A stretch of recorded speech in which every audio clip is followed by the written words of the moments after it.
திருவருளை சிந்திக்கிற வாய்ப்புக்கான பிறப்பை இறைவன் கொடுத்துட்டான்.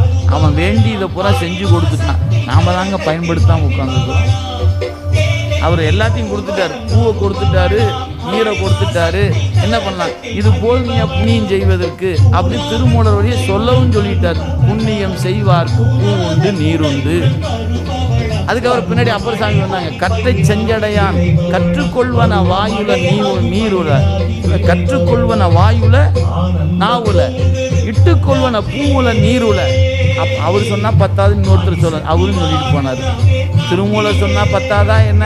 இல்லை அப்புறம் சொல்லட்டும், நீங்க சொல்லுங்கன்னாரு. அவர் மட்டும் சொன்னா போதுமா? காவினை இட்டும் குலம்பலம் தொட்டும் கனிமணத்தால் ஏவினையால் புறம் மூன்றெறித்திருந்து இருபொழுதும் பூவினை கொய்து மலரடி போற்றுதும் நாமடியும் தீவினை வந்தமை திண்டப்பெறா திருநீலகண்டம். இப்படி வந்த ஒவ்வொரு அருளாரும்